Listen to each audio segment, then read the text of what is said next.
ब्रह्मा की नाभि से विष्णु निकला और विष्णु की नाभि से ब्रह्मा निकला। सत्य की नई सृष्टि की जब शुरुआत होती है तो पहले पहले इस सृष्टि पर ऊंचते ऊंच आत्माएं कौन होती हैं? विष्णु रूप में। वो कौन आत्माएं हैं जो पहले पहले नई सृष्टि में विष्णु रूप में प्रत्यक्ष होती है? हैं? प्रजापिता तो पतित को कहा जाता है, वो तो चेंज हो जाता है। संगम युगी लक्ष्मी और नारायण, राम वाली आत्मा, या कहें शंकर और पार्वती। तो सतयुगी नई सृष्टि के आदि में जो विष्णु स्वरूप हैं, तो सृष्टि का जब अंत होता है 2036 शुरू होता है, तो आदि सो अंत। वो विष्णु स्वरूप कौन सी आत्माएं होती हैं? हैं? जो आदि में थी वो ही अंत में ब्रह्मा बाबा के भागीदार कहो, उनके बहनोई कहो, वो बहन और बहनोई एक मत में रहते हैं। एक मत हो जाना पति पत्नी का, जैसे कि विष्णु बन गया। चारों भुजाएं मिलकर के काम करती हैं। ऐसे नहीं एक बात सोचे तो दूसरी बात सोचे।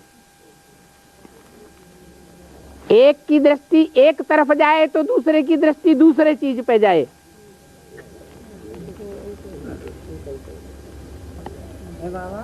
नहीं तो उनको कहते हैं विष्णु। दोनों एक होकर के रहते थे, मिलकर के एक हो जाते थे।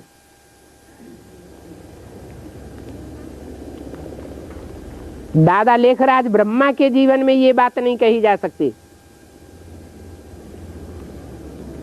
कैसे? प्रैक्टिकल जीवन में उनकी युगल का नाम था यशोदा।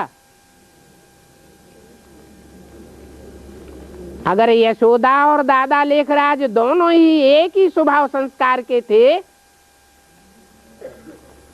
तो यज्ञ को पालन करने वाली कौन होनी चाहिए? यशोदा होनी चाहिए।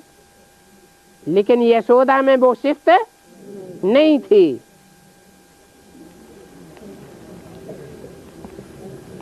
और भागीदार की पत्नी में वो शिफ्ट थी, जिसके लिए मुरली में बोला है ऐसी ऐसी बच्चियां थी जो मम्मा बाबा को भी ड्रिल कराती थी, टीचर बन करके बैठती थी। हम समझते थे ये तो बहुत अच्छा नंबर बाला में आवेंगी। तो आवेंगी या नहीं आवेंगी? आवेंगी। तो यज्ञ के आदि में वो विष्णु थे। उन विष्णु की नाभि से ब्रह्मा और सरस्वती निकले।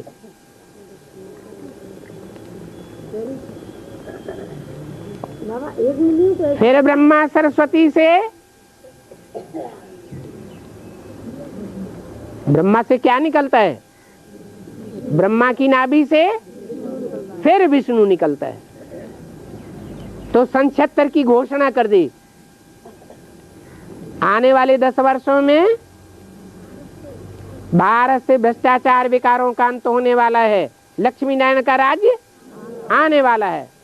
तो सन 76 में वो राधा और कृष्ण, जो संगमयुगी कृष्ण और राधा के रूप में प्रत्यक्ष होने वाले लक्ष्मी नारायण हैं, वो फिर प्रत्यक्ष हो जाते हैं।